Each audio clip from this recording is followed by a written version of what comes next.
দুঃখ কি, ভয় কি, এদের কিছুটা এইভাবে ভাবা যেতে পারে।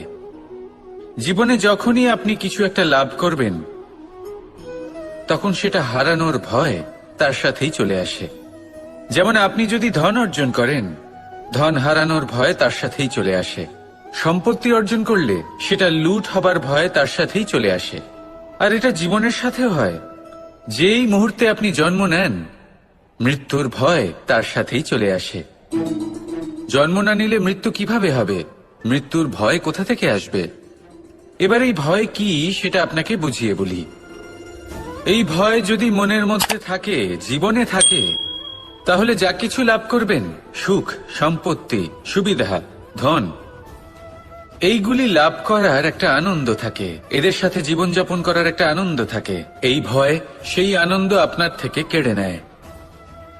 ধরে নিন কাল আপনার মৃত্যু হতে চলেছে। এবার কালকের মৃত্যুর ভয় আজই মনে পুষে রাখলে, তাহলে এই ভয় আজকের সুখ, আজকের শান্তি আপনার থেকে কেড়ে নেবে। ভয় এটাই করে। সেই জন্য মনে রাখবেন, ভয়ের সঙ্গ আপনি ত্যাগ করে দিলে জীবন যাপনের যে সুখ তা চিরকাল আপনার সাথে থাকবে। আসুন আর আমার সাথে ভালোবেসে বলুন, রাধা রাধা। দুঃখ এমন এক অনুভূতি যেটা আমরা চাই বা না চাই, আমাদের জীবনে এটা অবশ্যই আসবে। আমাদের মনকে বিব্রত করে তুলবে, আমাদের মনকে বিচলিত করে তুলবে। কখনো ভেবে দেখেছেন এই দুঃখ আমাদের জীবনে কেন আসে, কিভাবে আসে? যদি আপনি মন দিয়ে চিন্তা করেন, তাহলে আপনি বুঝতে পারবেন যে এই দুঃখের অনুভূতি পরিস্থিতির থেকে বেশি মানসিকতার থেকে বেশি আশেপাশের লোকজনের সাথে জড়িয়ে। কারণ আশেপাশের লোকজনেরাই আপনার জন্য পরিস্থিতি তৈরি করেন, যা ভালোও হতে পারে আবার খারাপও। আপনার আশেপাশের লোকজনেরাই আপনার মানসিকতাকে প্রভাবিত করে, হয় তাকে ভালো করে অথবা খারাপ করে। আমাদের জীবনের অর্ধেক দুঃখ এই কারণে যে আমরা তাদের উপরে আশা রাখি যাদের উপরে কোনো আশা রাখা উচিত নয়, আর অর্ধেক দুঃখ এই কারণে যে আমরা তাদের উপরে সন্দেহ করি যাদের উপর সেটা করা উচিত নয়। তাৎপর্য এটাই যে মানুষকে চেনার চেষ্টা করতে থাকুন। যেদিন আপনি এটা বুঝে যাবেন যে কে সুজন আর কে দুর্জন, সেই দিন এই দুঃখ আপনার জীবন থেকে দূরে কোথাও চলে যাবে। রাধা রাধা। আপনি কি কখনো কোনো জলের ধারা দেখেছেন? তার সামনে যতই মাটি থাকুক না কেন, যতই কাদা থাকুক না কেন, যখন এই জলের ধারা বইতে আরম্ভ করে দেয়, তখন এই কাদাকে নিজেই ধুয়ে নিয়ে যায়। ওই কাদাকে ধুয়ে দেয় এবং নিজের পথ নিজেই তৈরি করে নেয়। তাহলে আপনিও এরকম জলের মতো হয়ে উঠুন। যদি হয়ে উঠতে পারেন, তাহলে নিজের মনের, নিজের ভাবনার, নিজের জীবনের যত অনাবশ্যক তত্ত্ব আছে, অনুপযোগী অংশ রয়েছে, অর্থাৎ অপরিষ্কার অংশ রয়েছে, তা নিজে থেকেই নির্মল হয়ে উঠবে। আর যেরকম জলের ধারা কখনো থেমে থাকে না, সব সময় বয়ে চলে, সেইভাবে আপনিও কখনোই থামবেন না। সবসময় বয়ে চলুন, এগোতে থাকুন। পথে যদি অনেক বিপদ আসে, সমস্যা আসে, থামবেন না, তার উপর নিরন্তর প্রহার করুন, নিরন্তর প্রয়াস করুন আর অগ্রসর হন। আপনি ভেবে দেখুন, এই জলের ধারা কখনো থেমে থাকে না, সবসময় বয়ে চলে, বিপদের সম্মুখীন হয়ে তাকে সাথে বয়ে নিয়ে চলে। সেই জন্য জলের ধারা, প্রবাহমান এই ধারা, এর থেকে কখনো দুর্গন্ধ আসে না, এতে কখনো ময়লা জমতে পারে না, বরং পালিত হয় সুন্দর প্রাণবন্ত জীবজন্তু, যেমন সুন্দর ছোট মাছ। তাই আপনিও এটাই করুন, কখনো থামবেন না, শুধু চলতে থাকুন, জলের ধারার মতো বইতে থাকুন। আপনি আপনার লক্ষ্য অবশ্যই খুঁজে পাবেন, আর তার সাথে নিজের অন্তরের যে মালিন্য রয়েছে তা আপনি নিজেই নিজের থেকে দূরে করে দেবেন। তাহলে আসুন আর আমার সাথে ভালোবেসে বলুন, রাধা রাধা। এই সংসারে আমাদের জীবনের সবথেকে বড় দোষ কি আপনি জানেন? কেউ বলবেন লোভ, কেউ বলবেন লালসা, কেউ বলবেন অসত্য। দেখুন, দুঃখের মূল কারণ হল পরিশ্রম না করা। কিছু মানুষ ভাবেন যে আমি জীবনে কোনো পরিশ্রম করব না, অথচ আমি সবকিছু প্রাপ্ত করতে চাই। আর এমন এক কারণের জন্যই দূতের মতো খেলা আমাদের জীবনে প্রবেশ করার সুযোগ পায়। দূত। এই দূত আসলে কি? দূত অর্থাৎ কোনো পরিশ্রম ছাড়াই অন্য কেউ পরিশ্রম করে যা অর্জন করেছেন, যে সুখ সুবিধা অর্জন করেছেন, তা নিজের জন্য শুধুমাত্র একটা খেলার মাধ্যমে নিজের করে নেবার ইচ্ছে। আর এই ইচ্ছে অত্যন্ত বিনাশকারী হতে পারে। এই ইচ্ছে যদি আপনার বিবেক, আপনার মন, আপনার চেতনা, আপনার ভাবনা প্রবাহিত করে ফেলে, তারপরে আপনি চেষ্টা করতে শুরু করে দেবেন, আর সেইখান থেকেই আপনার পতন শুরু হবে। এই চেষ্টা করবেন যে অন্য কারোর জীবনের সমস্ত ধন, তার সমস্ত জীবন সম্পূর্ণভাবে নিজের করে নেওয়ার। কারণ প্রথমে আশা জাগ্রত হয়, আর এই আশা হতাশায় পরিণত হতে সময় লাগে না। এই হতাশা কুণ্ঠায় পরিণত হতে সময় লাগে না, কুণ্ঠা লোভে পরিণত হতে সময় লাগে না, আর এই লোভ প্রতিশোধ স্পৃহাতে পরিণত হতে সময় লাগে না। আর যখন এই সব কিছু হয়, আপনি দুষ্ট হয়ে যান। আর সবাই জানেন যে প্রত্যেক দুষ্ট ব্যক্তির পতন হলো অবশ্যম্ভাবী। তাই নিজেকে দূতের থেকে দূরে রাখুন আর পরিশ্রমকে নিজের কাছে টেনে নিন। জীবনে আপনার যা যা স্বপ্ন রয়েছে, যা আপনি করতে চান, শুধুই পরিশ্রম দ্বারা অর্জন করুন। তাহলে তাই করুন, আর আমার সাথে ভালোবেসে বলুন, রাধা রাধা। জীবনে সবসময় সেটা হয় না যা আমরা চাই, তেমন ভাবে হয় না যেমন ভাবে আমরা চাই। এবার তাতে আমরা দুঃখ পাই, নিরাশ হয়ে পড়ি, ভাগ্যকে দোষ দিই অথবা অন্য কাউকে বা নিজেকে। কিন্তু সত্যটা কি, সেটা আমাদের জানতে হবে। এই সংসার নির্মিত হয়েছে পাহাড় দ্বারা এবং পাথর দ্বারা, তাই প্রত্যেক স্থানে ছোট ছোট ছোট ছোট নুড়ি পাথর তো অবশ্যই থাকবে। এগুলো এড়িয়ে যাওয়া সম্ভব নয়, আর এই কথাটা আমরা সকলে জানি। এবার এইভাবেই আমাদের জীবনে নানান রকমের সমস্যা লেগেই থাকে। এর হাত থেকে কোনোভাবেই নিস্তার পাওয়া সম্ভব নয়। একটা সমস্যা এড়াতে যান, দ্বিতীয় চলে আসবে, দ্বিতীয় সমস্যা এড়াতে যান, তৃতীয় চলে আসবে। কিন্তু সমস্যা জীবনে থাকবেই, আর আপনাকে সাহায্য করার জন্যই থাকবে কোনো না কোনো রূপে। আপনার চারপাশে পাথর আছে, এটা আপনার উপর নির্ভরশীল আপনি কি করবেন, কোন পথে অগ্রসর হবেন এবং কিভাবে অগ্রসর হবেন। এবার দেখুন, এটা তো সবসময় সম্ভব নয় যে আপনার পদতলে ফুলের চাদর থাকবে, এটা তো অসম্ভব। সেই জন্য উচিত এটাই হবে যে আপনি পাদুকা পরিধান করে জীবনে অগ্রসর হন। এর সারমর্ম এটাই, যখনই জীবনে সমস্যা আসবে দৃঢ় হয়ে সম্মুখীন হন এবং এটা বোঝার চেষ্টা করুন যে এই সমস্যা জীবনে কেন এলো, কি শিক্ষা দিয়ে গেল। আপনার মধ্যে দোষ অবশ্যই থাকবে, তাকে গুণে পরিবর্তিত করুন। এই জীবন আরো বেশি সহজ সরল হবে এবং প্রসন্ন হয়ে বলবে, রাধা রাধা। বিন্দু বিন্দু জলেই সাগর নির্মাণ হয়। এবার এই কথা আমরা সকলে জানি। আপনি কি এই কথাটা জানেন যে ছোট ছোট সুখের দ্বারাই বড় সুখ লাভ করা যায়? একজন বাবাকে দেখুন, সন্তানের জন্ম থেকে তার যুবক হওয়া পর্যন্ত তার সাথে ছোট ছোট সুখ যাপন করেন। এই ছোট ছোট সুখগুলি তাদের প্রেমের সম্পর্কে গভীরতা নিয়ে আসে এবং প্রেমের এই গভীরতা তাদের জীবনে বড় সুখ নিয়ে আসে। এটা ঠিক সেই রকম যেরকম বিশাল এক সমুদ্রে, গভীর এক সমুদ্রে অমূল্য রত্ন খুঁজে পাওয়া যায়, এটাও ঠিক সেই রকমই। সেই জন্য জীবনে বড় বড় সুখের খোঁজ করতে গিয়ে সময় নষ্ট করবেন না। এই যে ছোট ছোট সুখ আছে, এগুলোকে যাপন করা শুরু করুন, এগুলোর আনন্দ লাভ করুন, এগুলো নিয়ে উৎসব পালন করুন, প্রেমের গভীরতা বুঝুন আর এই গভীর প্রেমে মন নিমজ্জিত করুন। তারপরে দেখুন এই মন আর এই জীবন সুপ্রসন্ন হয়ে বলবে, রাধা রাধা। আমাদের মনে যখন কোনো প্রশ্ন ওঠে, কোনো দ্বন্দ্ব জাগে, তখন আমরা যাই আমাদের গুরুর কাছে। আমাদের আরাধ্যের কাছে গিয়ে জিজ্ঞেস করি। এইভাবেই একদিন আমি পৌঁছলাম আমার আরাধ্যের কাছে, আমার মহাদেবের কাছে, আর ওনাকে প্রশ্ন করলাম যে মহাদেব, জীবনে আনন্দ পাওয়ার, উৎসব পালনের, প্রেম ভাগ করে নেবার, জীবনকে উপভোগ করে নেওয়ার সর্বশ্রেষ্ঠ সময় কোনটা?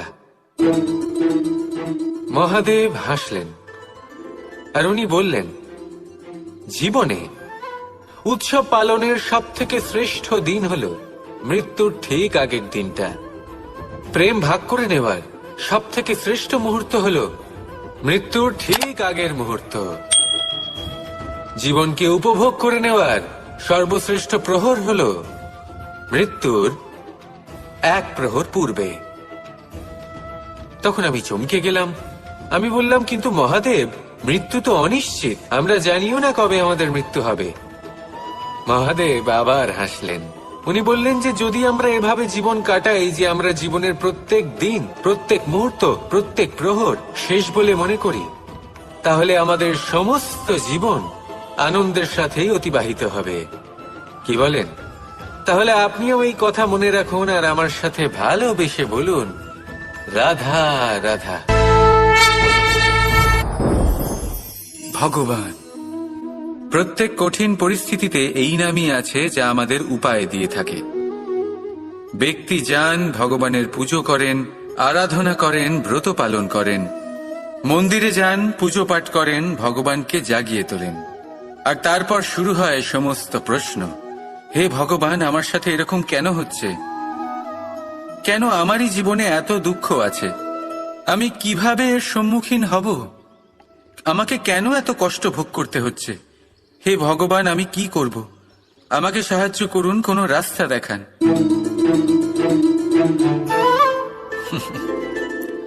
চলুন আমি আপনাকে একটা প্রশ্ন করি।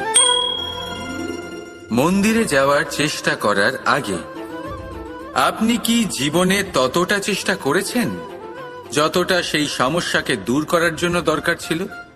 দ্বিতীয় প্রশ্ন, ভগবানকে জাগানোর পূর্বে আপনি কি নিজেকে জাগিয়ে তুলেছেন? আপনি কি আলস্য ত্যাগ করেছেন? তৃতীয় প্রশ্ন, ভগবানকে জিজ্ঞাসা করার আগে আপনি কি নিজেকে জিজ্ঞাসা করেছেন যে আমি কেন এত অসফল হচ্ছি? যদি না করে থাকেন তাহলে সবার আগে এটা করুন। আপনি সমস্ত প্রশ্নের উত্তর পাবেন, সমস্ত বিপদের পরিত্রাণ পাবেন। অন্য কোথাও নয়, নিজের ভেতরে তাকিয়ে দেখুন। চেষ্টা করুন নিজেকে জাগিয়ে তোলার। আপনি সফল অবশ্যই হবেন, কারণ এই পরমাত্মা, ওই পরমেশ্বর, ওই পরব্রহ্ম আপনার মধ্যেই তো আছে। রাধা রাধা।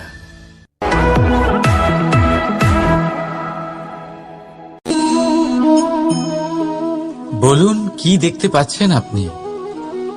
আমার হাতের এই সাদা বস্ত্র, নাকি এতে লেগে থাকা এই কালো দাগ? এবারে সত্যি কথা বলতে কি, আপনার নজর সবার আগে এই কালো দাগের ওপরে গেছে। ঠিক আছে, এমনই তো হয়। ভীষণ কম মানুষ থাকেন যারা ভাবেন কোনো ব্যক্তি ভীষণ পরিশ্রম করে এই বস্ত্র ধুয়েছেন, এটা শুকিয়েছেন। বেশিরভাগ মানুষের নজর যায় এই দাগের ওপরে, ভাবেন যে এটা কি করে লাগলো। কিছুটা এরকমই হয় আমাদের ব্যক্তিত্বের সাথে। আমাদের শুভ কর্মের ওপরে আমাদের একটা খারাপ কর্ম ভারী মনে হয়। এবারে ভাবুন, যদি আমি চন্দ্রের কথা বলি, তাহলে তার শীতল আলো দেখার পূর্বে তার কলঙ্ক লক্ষ্য করেন, সেই চাঁদে লেগে থাকা কালো দাগ দেখে নেন। সেই জন্যই বিশেষ করে যারা শুধুমাত্র শুভ চিন্তা করেন আর উপকারী কর্ম যারা করেন, তাদের আমি বলবো সাবধানে থাকবেন, কারণ আপনার একটা খারাপ কর্ম চিরকালের জন্য উদাহরণ হয়ে দাঁড়াবে। রাধা রাধা। সাফল্য, যদি আপনাকে জীবনে সাফল্য পেতে হয় তাহলে আপনি একাধিক মানুষ পাবেন যারা একাধিক উপায় বলবে আপনাকে সাফল্য পাওয়ার। দীর্ঘ সময় ধরে পরিশ্রম, চেষ্টা, নির্ধারণ, নিষ্ঠা এই বিষয়ে ভাষণ দিতে থাকবেন। একাধিক রকমের উদাহরণ আপনার সামনে তুলে ধরবেন। কিন্তু আমার এটা মনে হয় আমরা কেন সেই বিষয়ে কথা বলি না যা মানুষকে অসফল করে তোলে। শুধু দুটো ব্যাপার জীবনে কখনো অসফল হবেন না, রাধা রাধা। আপনি অনেককে এই কথা নিশ্চয়ই বলতে শুনেছেন, এই ব্যক্তির দৃষ্টিতে দম্ভ আছে, এই ব্যক্তির চোখের উপর অহংকারের পর্দা পড়ে আছে, ইত্যাদি ইত্যাদি। চলুন আমি আপনাকে একটা প্রশ্ন করছি, আপনি দেখেন কি দিয়ে? দৃষ্টি দিয়ে নাকি দৃষ্টিভঙ্গির সাহায্যে? ভাবুন। চিন্তায় পড়ে গেলেন নিশ্চয়ই। দৃষ্টি যে কোনো বস্তুর বা যে কোনো মানুষের শুধু বাইরের রূপটা দেখায়, যেখানে দৃষ্টিভঙ্গি আপনাকে সোজা আসল পরিচয়ের সাথে সাক্ষাৎ করায়। উদাহরণ হিসেবে চন্দ্র। চন্দ্র আমরা সবাই দেখেছি।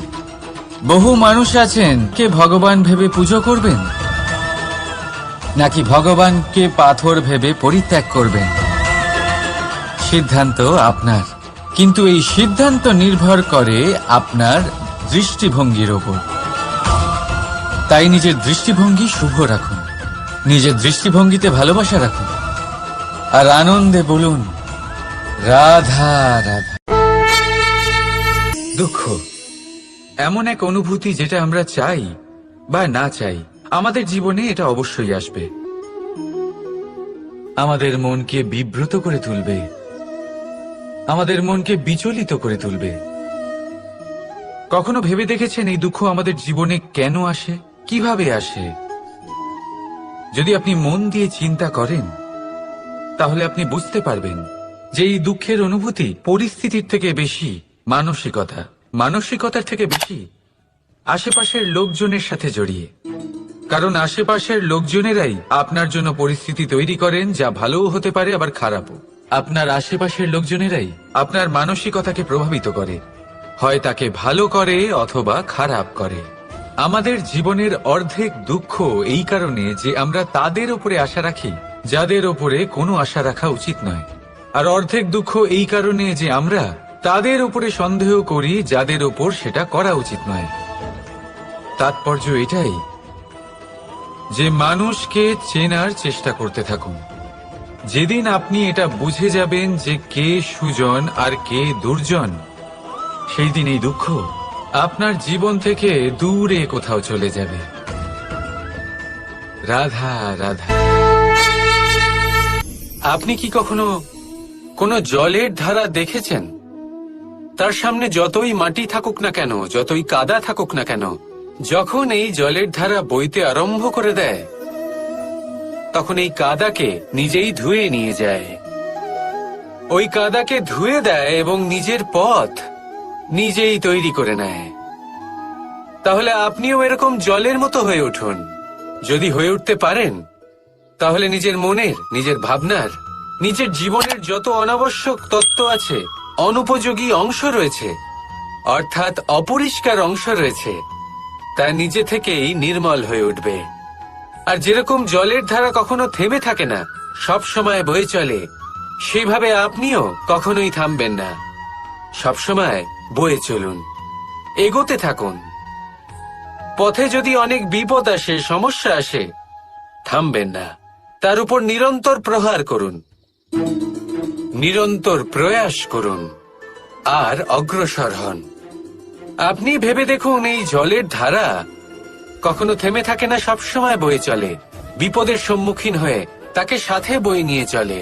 সেই জন্য জলের ধারা, প্রবাহমান এই ধারা, এর থেকে কখনো দুর্গন্ধ আসে না, এতে কখনো ময়লা জমতে পারে না, বরং পালিত হয় সুন্দর প্রাণবন্ত জীবজন্তু, যেমন সুন্দর ছোট মাছ, তাই আপনিও এটাই করুন, কখনো থামবেন না, শুধু চলতে থাকুন, জলের ধারার মতো বইতে থাকুন। আপনি আপনার লক্ষ্য অবশ্যই খুঁজে পাবেন, আর তার সাথে নিজের অন্তরের যে মালিন্য রয়েছে তা আপনি নিজেই নিজের থেকে দূরে করে দেবেন। তাহলে আসুন আর আমার সাথে ভালোবেসে বলুন, রাধা রাধা। এই সংসারে আমাদের জীবনের সবথেকে বড় দোষ কি আপনি জানেন? কেউ বলবেন লোভ, কেউ বলবেন লালসা, কেউ বলবেন অসত্য। দেখুন, দুঃখের মূল কারণ হলো পরিশ্রম না করা। কিছু মানুষ ভাবেন যে আমি জীবনে কোনো পরিশ্রম করব না, অথচ আমি সবকিছু প্রাপ্ত করতে চাই। আর এমন এক কারণের জন্যই দূতের মতো খেলা আমাদের জীবনে প্রবেশ করার সুযোগ পায়। দূত, এই দূত আসলে কি? দূত অর্থাৎ কোনো পরিশ্রম ছাড়াই অন্য কেউ পরিশ্রম করে যা অর্জন করেছেন, যে সুখ সুবিধা অর্জন করেছেন, তা নিজের জন্য শুধুমাত্র একটা খেলার মাধ্যমে নিজের করে নেওয়ার ইচ্ছে। আর এই ইচ্ছে অত্যন্ত বিনাশকারী হতে পারে। এই ইচ্ছে যদি আপনার বিবেক, আপনার মন, আপনার চেতনা, আপনার ভাবনা প্রবাহিত করে ফেলে, তারপরে আপনি চেষ্টা করতে শুরু করে দেবেন, আর সেইখান থেকেই আপনার পতন শুরু হবে। এই চেষ্টা করবেন যে অন্য কারোর জীবনের সমস্ত ধন, তার সমস্ত জীবন সম্পূর্ণভাবে নিজের করে নেওয়া। কারণ প্রথমে আশা জাগ্রত হয়, আর এই আশা হতাশায় পরিণত হতে সময় লাগে না। এই হতাশা কুণ্ঠায় পরিণত হতে সময় লাগে না, কুণ্ঠা লোভে পরিণত হতে সময় লাগে না, আর এই লোভ প্রতিশোধ স্পৃহাতে পরিণত হতে সময় লাগে না। আর যখন এই সব কিছু হয়, আপনি দুষ্ট হয়ে যান। আর সবাই জানেন যে প্রত্যেক দুষ্ট ব্যক্তির পতন হলো অবশ্যম্ভাবী। তাই নিজেকে দূতের থেকে দূরে রাখুন আর পরিশ্রমকে নিজের কাছে টেনে নিন। জীবনে আপনার যা যা স্বপ্ন রয়েছে, যা আপনি করতে চান, শুধুই পরিশ্রম দ্বারা অর্জন করুন। তাহলে তাই করুন, আর আমার সাথে ভালোবেসে বলুন, রাধা রাধা। জীবনে সবসময় সেটা হয় না যা আমরা চাই, তেমন ভাবে হয় না যেমন ভাবে আমরা চাই। এবার তাতে আমরা দুঃখ পাই, নিরাশ হয়ে পড়ি, ভাগ্যকে দোষ দিই অথবা অন্য কাউকে বা নিজেকে। কিন্তু সত্যটা কি, সেটা আমাদের জানতে হবে। এই সংসার নির্মিত হয়েছে পাহাড় দ্বারা এবং পাথর দ্বারা, তাই প্রত্যেক স্থানে ছোট ছোট ছোট ছোট নুড়ি পাথর তো অবশ্যই থাকবে। এগুলো এড়িয়ে যাওয়া সম্ভব নয়, আর এই কথাটা আমরা সকলে জানি। এবার এইভাবেই আমাদের জীবনে নানান রকমের সমস্যা লেগেই থাকে। এর হাত থেকে কোনোভাবেই নিস্তার পাওয়া সম্ভব নয়। একটা সমস্যা এড়াতে যান, দ্বিতীয় চলে আসবে, দ্বিতীয় সমস্যা এড়াতে যান, তৃতীয় চলে আসবে। কিন্তু সমস্যা জীবনে থাকবেই, আর আপনাকে সাহায্য করার জন্যই থাকবে কোনো না কোনো রূপে। আপনার চারপাশে পাথর আছে, এটা আপনার উপর নির্ভরশীল আপনি কি করবেন, কোন পথে অগ্রসর হবেন এবং কিভাবে অগ্রসর হবেন। এবার দেখুন, এটা তো সবসময় সম্ভব নয় যে আপনার পদতলে ফুলের চাদর থাকবে, এটা তো অসম্ভব। সেই জন্য উচিত এটাই হবে যে আপনি পাদুকা পরিধান করে জীবনে অগ্রসর হন। এর সারমর্ম এটাই, যখনই জীবনে সমস্যা আসবে দৃঢ় হয়ে সম্মুখীন হন এবং এটা বোঝার চেষ্টা করুন যে এই সমস্যা জীবনে কেন এলো, কি শিক্ষা দিয়ে গেল। আপনার মধ্যে দোষ অবশ্যই থাকবে, তাকে গুণে পরিবর্তিত করুন। এই জীবন আরো বেশি সহজ সরল হবে এবং প্রসন্ন হয়ে বলবে, রাধা রাধা। বিন্দু বিন্দু জলেই সাগর নির্মাণ হয়। এবার এই কথা আমরা সকলে জানি। আপনি কি এই কথাটা জানেন যে ছোট ছোট সুখের দ্বারাই বড় সুখ লাভ করা যায়? একজন বাবাকে দেখুন, সন্তানের জন্ম থেকে তার যুবক হওয়া পর্যন্ত তার সাথে ছোট ছোট সুখ যাপন করেন। এই ছোট ছোট সুখগুলি তাদের প্রেমের সম্পর্কে গভীরতা নিয়ে আসে এবং প্রেমের এই গভীরতা তাদের জীবনে বড় সুখ নিয়ে আসে। এটা ঠিক সেই রকম যেরকম বিশাল এক সমুদ্রে, গভীর এক সমুদ্রে অমূল্য রত্ন খুঁজে পাওয়া যায়, এটাও ঠিক সেই রকমই। সেই জন্য জীবনে বড় বড় সুখের খোঁজ করতে গিয়ে সময় নষ্ট করবেন না। এই যে ছোট ছোট সুখ আছে, এগুলোকে যাপন করা শুরু করুন, এগুলোর আনন্দ লাভ করুন, এগুলো নিয়ে উৎসব পালন করুন, প্রেমের গভীরতা বুঝুন আর এই গভীর প্রেমে মন নিমজ্জিত করুন। তারপরে দেখুন এই মন আর এই জীবন সুপ্রসন্ন হয়ে বলবে, রাধা রাধা।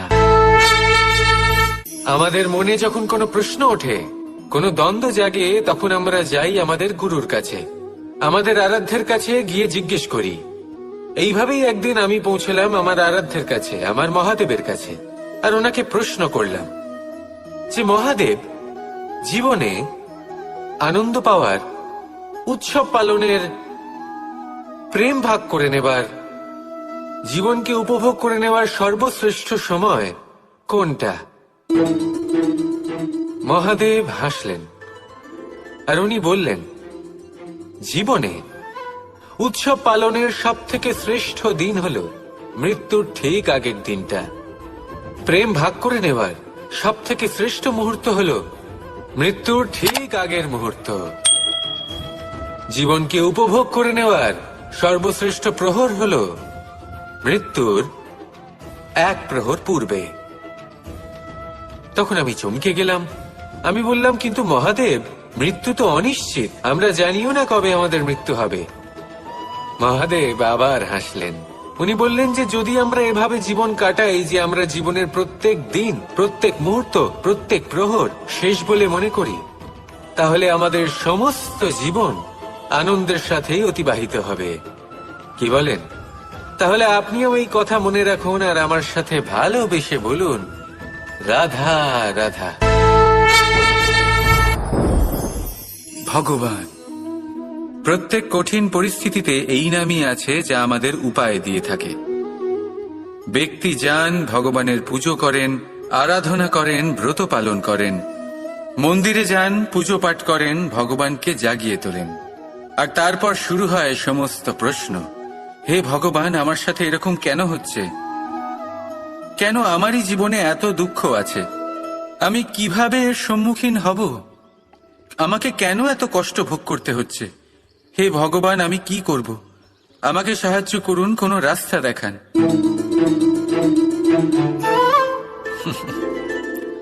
চলুন আমি আপনাকে একটা প্রশ্ন করি। মন্দিরে যাওয়ার চেষ্টা করার আগে আপনি কি জীবনে ততটা চেষ্টা করেছেন যতটা সেই সমস্যাকে দূর করার জন্য দরকার ছিল? দ্বিতীয় প্রশ্ন,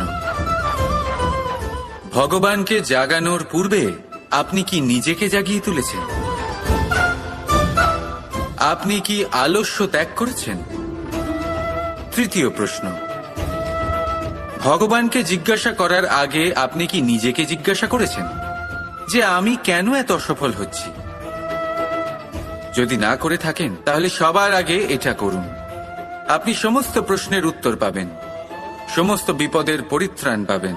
অন্য কোথাও নয়, নিজের ভেতরে তাকিয়ে দেখুন। চেষ্টা করুন নিজেকে জাগিয়ে তোলার। আপনি সফল অবশ্যই হবেন, কারণ এই পরমাত্মা, ওই পরমেশ্বর, ওই পরব্রহ্ম আপনার মধ্যেই তো আছে। রাধা রাধা।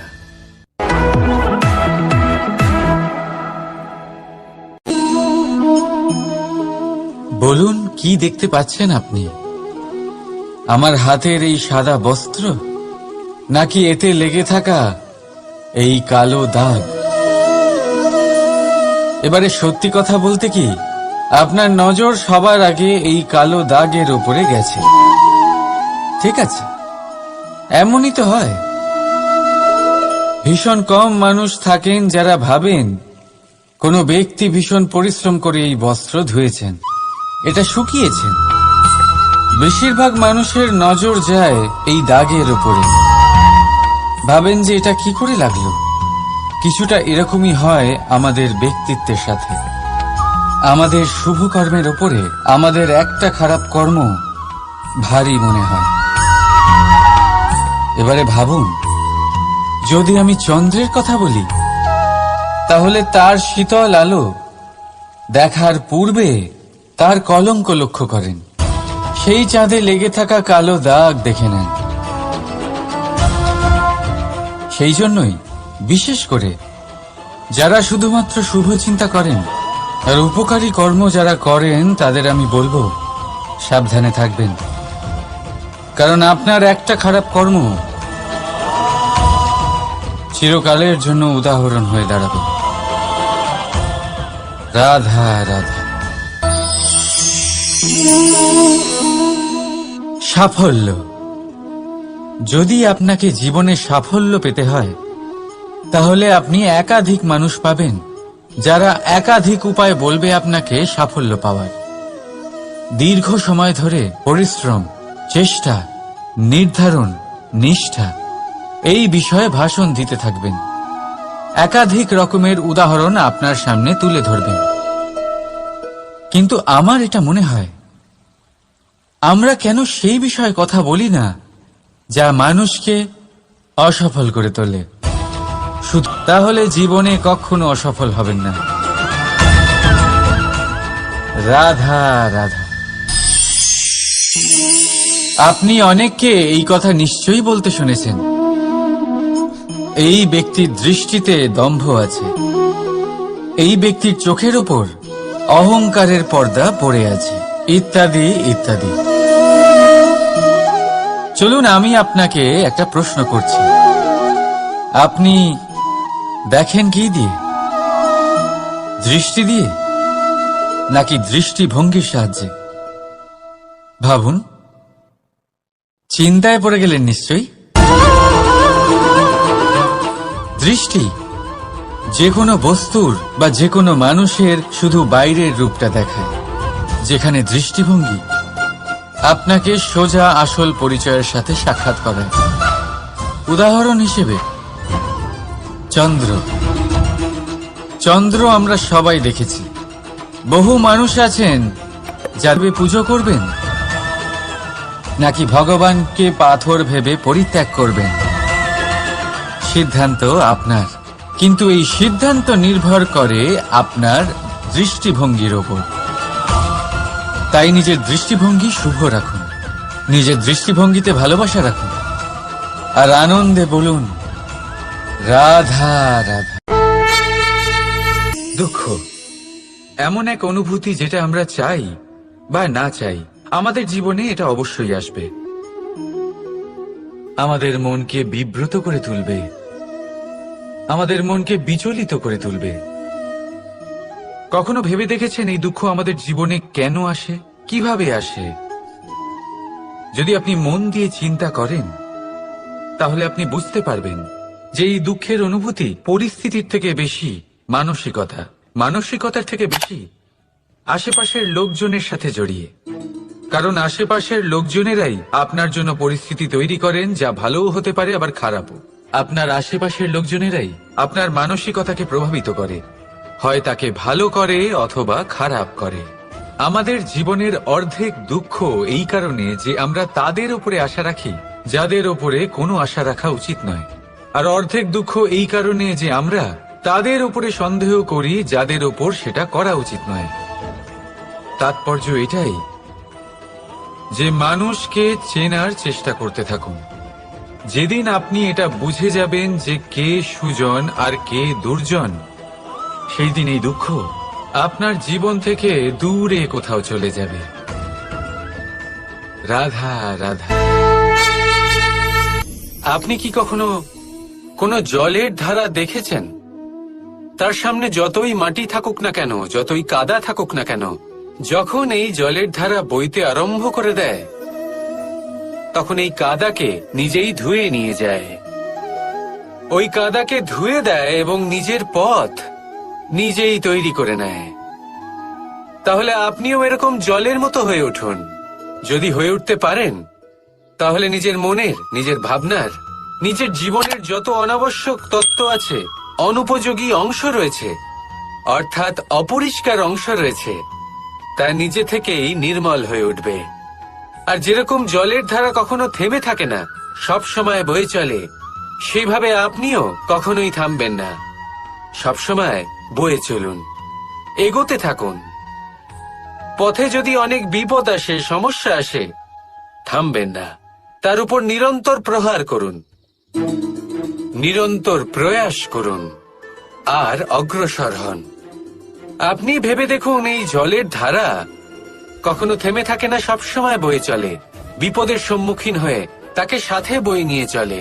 সেই জন্য জলের ধারা, প্রবাহমান এই ধারা, এর থেকে কখনো দুর্গন্ধ আসে না, এতে কখনো ময়লা জমতে পারে না, বরং পালিত হয় সুন্দর প্রাণবন্ত জীবজন্তু, যেমন সুন্দর ছোট মাছ। তাই আপনিও এটাই করুন, কখনো থামবেন না, শুধু চলতে থাকুন, জলের ধারার মতো বইতে থাকুন। আপনি আপনার লক্ষ্য অবশ্যই খুঁজে পাবেন, আর তার সাথে নিজের অন্তরের যে মালিন্য রয়েছে তা আপনি নিজেই নিজের থেকে দূরে করে দেবেন। তাহলে আসুন আর আমার সাথে ভালোবেসে বলুন, রাধা রাধা। আজ আমি আপনাকে একটা কাহিনী শোনাবো। একটা খাড়াই উঁচু পাহাড় ছিল, যা বেয়ে ওঠা প্রায় অসম্ভব কাজ ছিল। এবার একদিন কয়েকটা ব্যাঙ এলো আর তা বেয়ে উঠতে শুরু করলো। আস্তে আস্তে প্রত্যেকটা ব্যাঙ মিলে লাফিয়ে লাফিয়ে ওপরে ওঠার চেষ্টা করছিল। নিচে কিছু পশু দাঁড়িয়েছিল, যারা বলছিল এটা তো অসম্ভব ব্যাপার, এই ব্যাঙগুলো উঠতেই পারবে না, সকলে পড়ে যাবে। আর তারপর ধীরে ধীরে সমস্ত ব্যাঙ নিচে পড়তে থাকলো। শেষ পর্যন্ত একটাই ব্যাঙ ছিল যে শিখরে পৌঁছতে পারল। জানেন সে কেন পারল? কারণ সেই ব্যাঙ বধির ছিল। সে কারোর কথা শোনেনি, ও স্থির করেছিল শিখরে পৌঁছতে হবে, আর পৌঁছে গেল। এবার এটা কিন্তু আমাদের জন্য অত্যন্ত গুরুত্বপূর্ণ শিক্ষা। আপনি যদি জীবনে নিজের লক্ষ্য স্থির করে থাকেন, তাহলে এদিক ওদিক কারোর কথা শুনবেন না, শুধুই নিজের লক্ষ্যের দিকে অগ্রসর হন। কারণ সাফল্য আপনার প্রচেষ্টার দ্বারাই আপনি পেতে পারেন, অন্যের কথা দ্বারা নয়। তাহলে চেষ্টা করতে থাকুন আর নিজের লক্ষ্য প্রাপ্ত করুন। আর আমার সাথে ভালোবেসে বলুন, রাধা রাধা। এই সূচটা দেখুন, কতটা গুরুত্বপূর্ণ এই সূচ, ওর কতটা ভূমিকা রয়েছে, ও কত রকম ভাবে সাহায্য করতে পারে আমাদের। এর সাহায্যে যদি আপনি চান, তাহলে এক সাধারণ কাপড়কে আপনি পোশাকে পরিবর্তিত করতে পারেন। আপনি যদি চান, তাহলে অনেক ফুল একসাথে নিয়ে একটা মালা বানিয়ে ফেলতে পারেন, বা অলংকার বানিয়ে ফেলতে পারেন। এর সাহায্যে আপনি বাড়িও সাজাতে পারেন। এ হলো অত্যন্ত গুরুত্বপূর্ণ জিনিস। কিন্তু আপনি ভাবুন, যদি এই সূচে এই ছিদ্রই না থাকে, যদি এর সাথে এই সুতোই না জোড়া যায়, তখনও কি এটা এতটাই গুরুত্বপূর্ণ থাকবে? কখনোই না। তখন এটাকে কাউকে কষ্ট দেওয়ার কাজে লাগানো যেতে পারে। দেখুন, একটা অত্যন্ত গুরুত্বপূর্ণ কথা আপনাকে মনে রাখতেই হবে। যে কোনো বস্তু একা তার গুরুত্ব হারিয়ে ফেলে, কোনো কিছুর সাথে তার সম্মান বেড়ে যায়, তার গুরুত্বও বেড়ে যায়। এটা মানুষের ক্ষেত্রেও প্রযোজ্য। যদি আপনি সামনে এগোতে থাকেন এবং একাই এগোতে থাকেন, তাহলে আপনি যাই করে নিন না কেন, আপনি সেই প্রেম, সেই সম্মান, সেই সম্বল পাবেন না। কাউকে নিজের সাথে নিয়ে চলুন, আপনারও মান বাড়বে। কাউকে তার যোগ্য স্থান দিন, আপনারও সম্মান বাড়বে। ঠিক সেইভাবেই যেইভাবে এই সুতোর দ্বারা সূচের সম্মান বাড়ে, আর যেমন প্রেম দ্বারা গুণের মান বেড়ে যায়। তাহলে আসুন আর আমার সাথে ভালোবেসে বলুন, রাধা রাধা। আমরা মনে করি অন্যের উপকার করা, কারোর ভালো করা, কাউকে সাহায্য করা, সেবা করা, দান করা, সুখে দুঃখে কারোর সাথে থাকা, এ হলো আমাদের জীবনের সবথেকে বড় কর্তব্য। এটাই আসল কর্তব্য। কিন্তু এটা কি সত্যি? না। কর্তব্যের জন্য অনেক সময় মানুষকে অনেক অনেক যন্ত্রণা ভোগ করতে হয়। এমন কিছু কর্তব্য থাকে যা পালনের জন্য মানুষকে এমন কিছু পথ দিয়ে যেতে হয় যেখানে কাঁটা আছে, দুঃখ আছে, যন্ত্রণা আছে, বিপদ আছে। সেটা পার করে তবে ও নিজের কর্তব্যকে পূর্ণ করতে পারে। অন্যের উপকার, ভালো কাজ করা, কাউকে সাহায্য করা, দান করা, সেবা করা, সুখে দুঃখে সঙ্গ দেওয়া, এটা কর্তব্য নয়, এটা হলো আনন্দ।